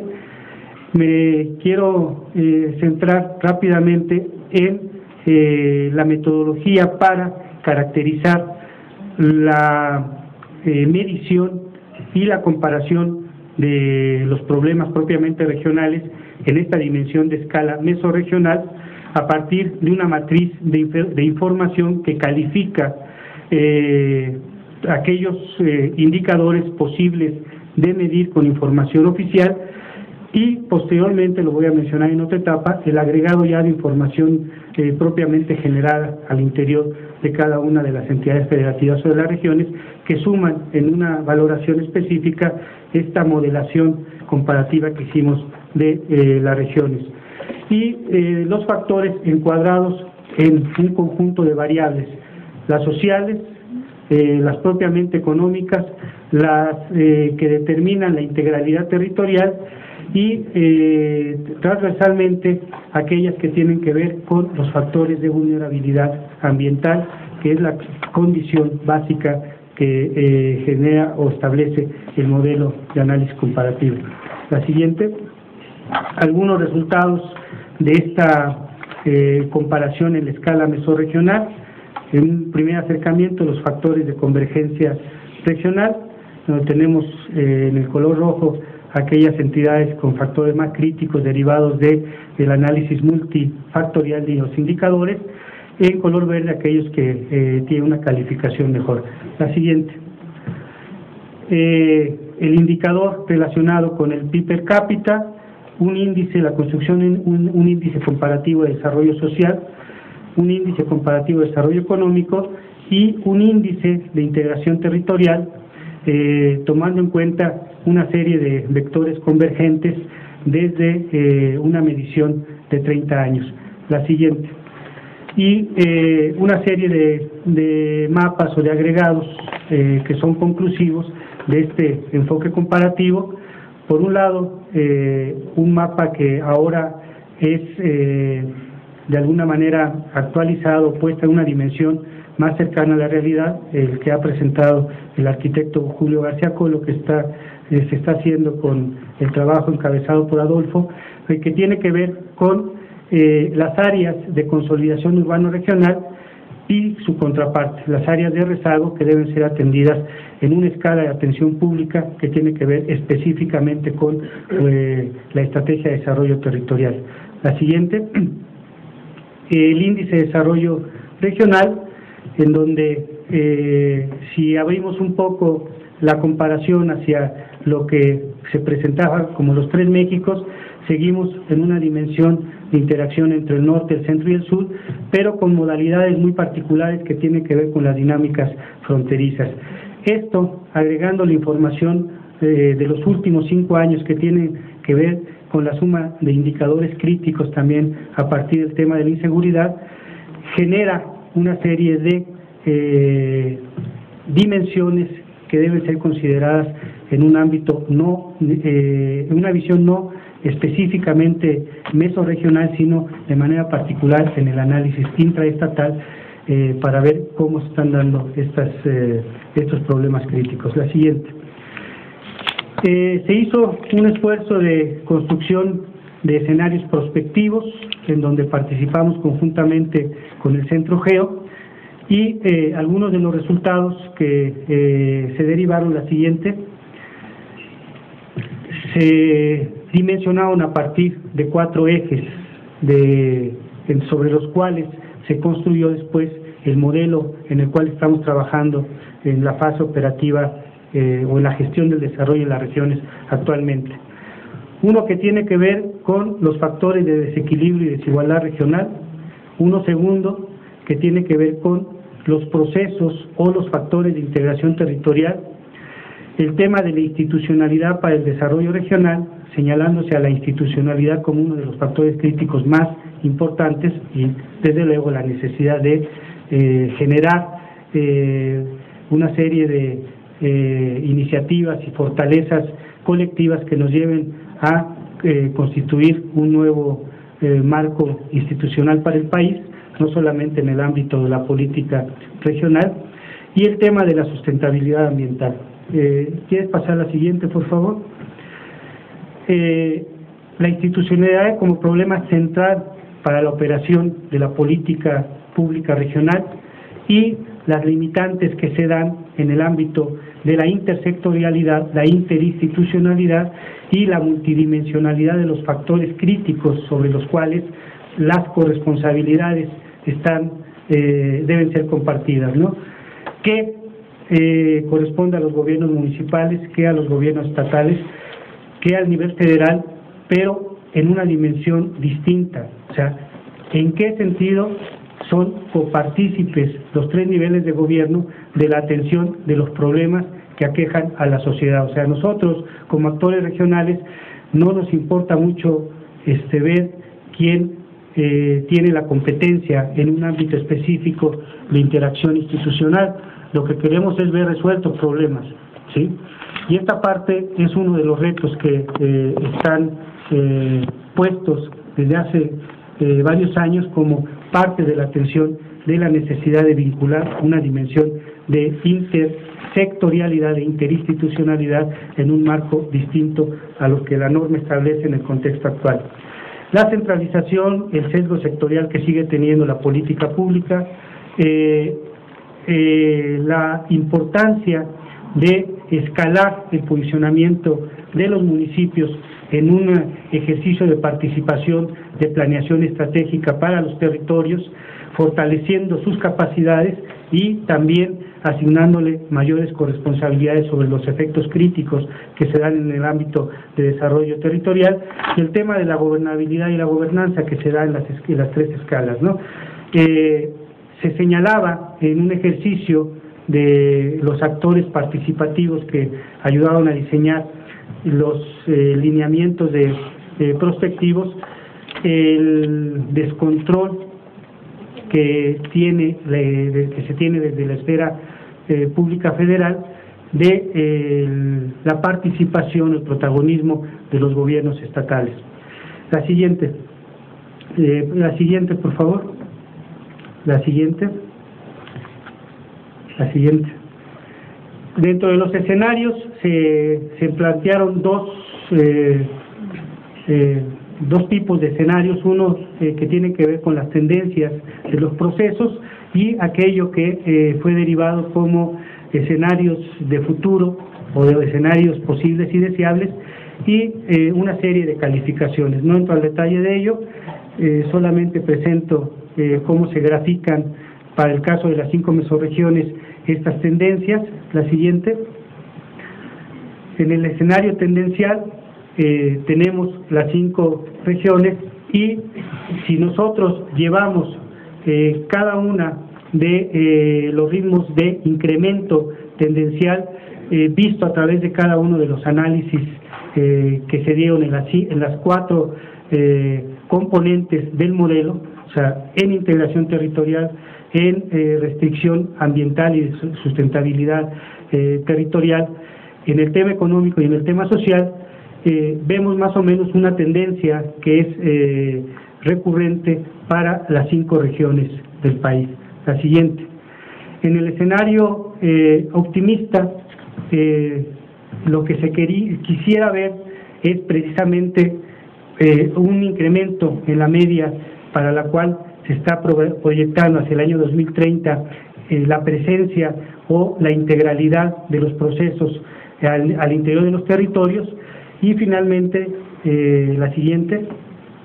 Bueno, no está la gráfica que desagrega cada uno de los 4 componentes, en donde se hace una relación de los escenarios óptimos en comparación con el escenario general que tiene el país. Y esto permite hacer una comparación sobre la dimensión de política general, política económica, política social, que tiene que ver para el conjunto del país, con el escenario de cada una de las regiones en estas dimensiones. En el último apartado, lo que tiene que ver con los instrumentos, que es parte de lo que estamos haciendo ya en el momento actual, la siguiente. De manera muy rápida voy a presentar el modelo sobre el cual se está interaccionando ya la operación, la gestión, la instrumentación del modelo de política pública regional, poniendo en el centro de atención a los territorios, ¿sí? Los territorios como la concepción de esta interacción de escalas entre lo regional y las escalas subregionales hasta llegar al nivel municipal.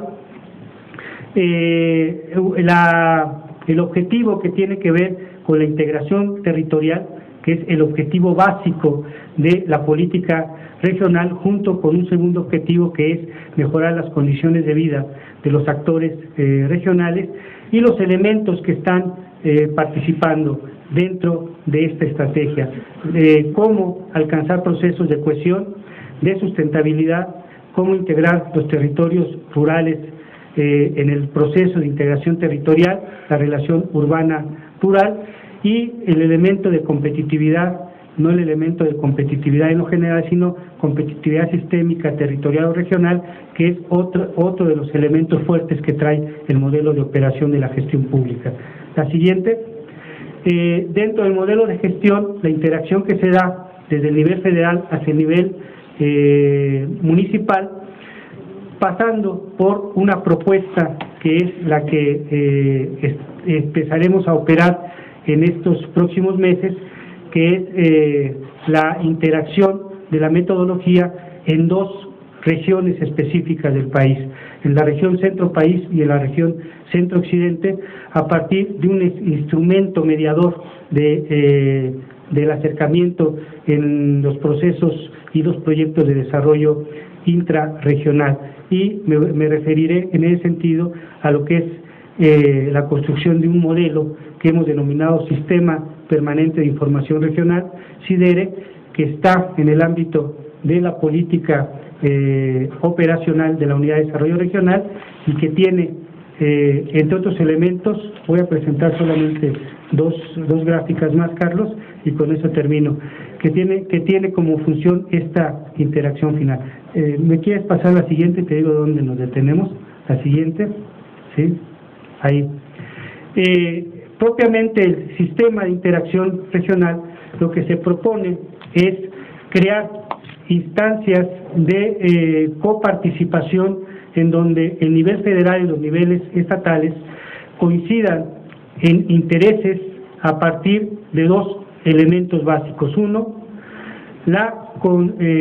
el consensuar aquellos indicadores básicos que son representativos para las entidades que conforman cada una de las regiones o mesorregiones sobre las cuales están operando, y uno segundo, que es el diseño de estrategias de operación y de planeación territorial, regional, territorial, a partir de este sistema de indicadores regionalizados y puestos en operación a partir de un organismo descentralizado que sea construido desde las propias instancias estatales.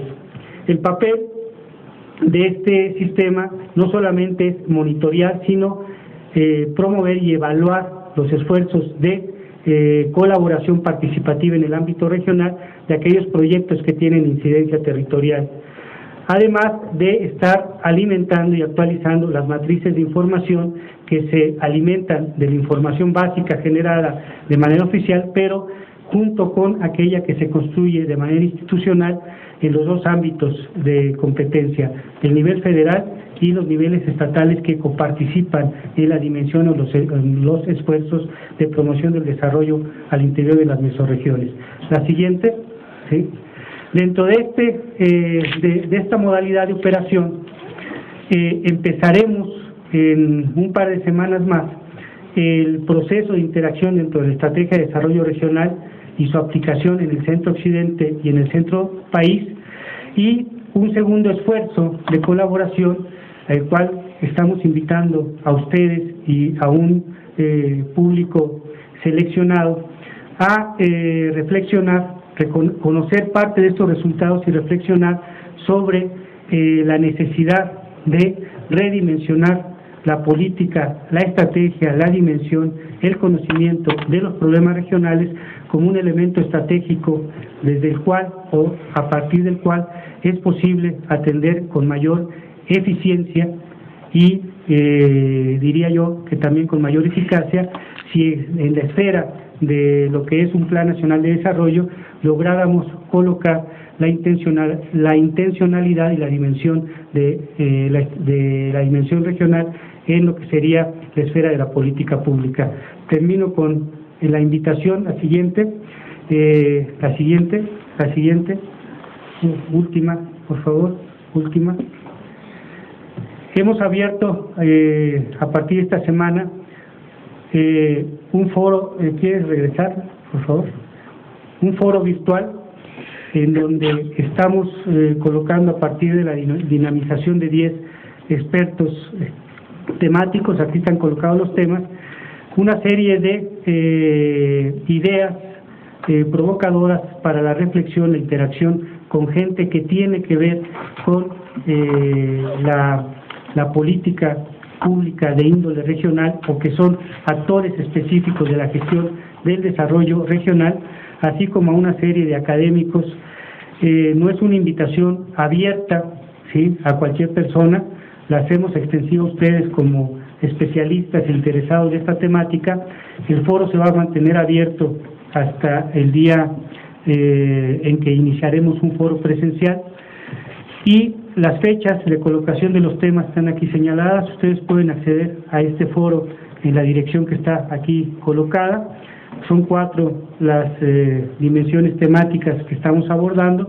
Está colocado un primer tema en donde hemos querido tomar como parte de iniciación de esta discusión una relación temática de lo que es el desarrollo regional, específicamente con los problemas que aquejan a las regiones del país, y a partir de ahí una serie de acercamientos temáticos con los especialistas aquí señalados. Y finalmente desembocaríamos el día 10 y 11, la siguiente por favor,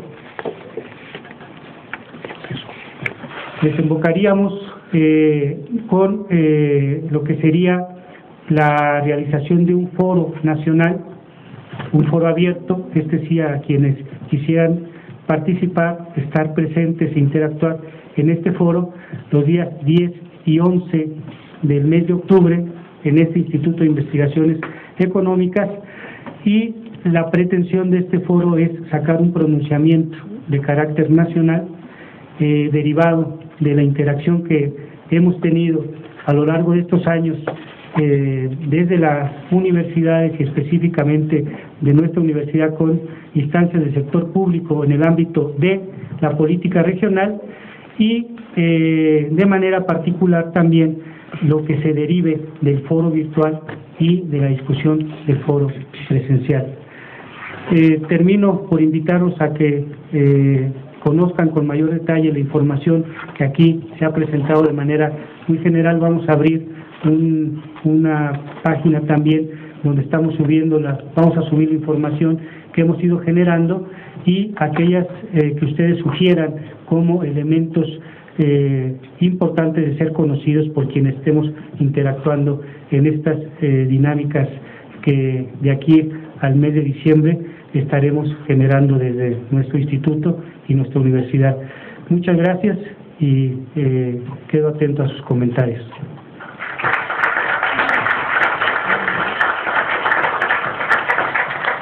Muchas gracias al doctor Javier Delgadillo.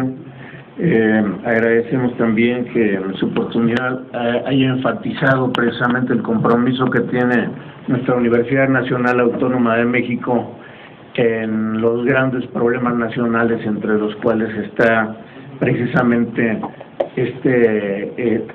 esta disciplina de los estudios sobre desarrollo regional urbano y la importancia nacional que cada vez adquiere atenderse de manera más urgente. Antes de dar el uso de la palabra a nuestros ponentes en el orden que expusieron para responder a las preguntas y respuestas, yo quisiera aprovechar que tengo el micrófono aquí cerca para expresar una consideración que me resulta preocupante y que creo que todos nosotros debemos no perder de vista. Una de las consideraciones para hacer los estudios territoriales desde las diversas disciplinas en las que estamos nosotros involucrados, ya sea la economía, la geografía, la ciencia política, la historia, la antropología, geografía, etcétera. Veo con cierta preocupación que, digamos, el ámbito de carácter estratégico de la soberanía nacional se mantiene un poco inmerso dentro de los conceptos que vamos repitiendo de manera constante, ¿no? Y esto, como yo lo exponía desde el primer día, es una cuestión que no pierden de vista ninguna de las naciones desarrolladas o las que se consideran economías emergentes, de tener una estrategia de defensa no solamente de su propio territorio, sino del aprovechamiento de recursos. Y esto está dado a través de la historia de las sociedades humanas, ¿no? Esto me surge porque en los variados mapas que he estado observando, por ejemplo, la zona de Chetumal, que está en el extremo sureste de nuestro país, está casi olvidada, ¿no? Se le vincula normalmente con la dinámica de crecimiento que está teniendo la zona turística en el Caribe, pero no hay ninguna otra vinculación, sobre todo en términos de una base productiva que potencialmente pudiera tener, además de la estrategia de carácter territorial en términos de defensa de la soberanía y de la integración nacional, ¿no? Esto, si ustedes han visto el mapa, y ahorita por eso también volvió a resurgirme esta preocupación, en este mapa que yo observé de zonas relevantes que nos mostró Javier, aparece esa desvinculación de Chetumal hacia Campeche, sobre todo dentro de este eje de Chetumal, Escárcega y después Villahermosa, ¿no? Cuando tenemos toda una red, digamos, de desarrollo económico de esta zona de Ciudad del Carmen, Campeche, hacia el centro del país y hacia el norte principalmente. Pero curiosamente hay una desvinculación casi total hacia el sur-sureste.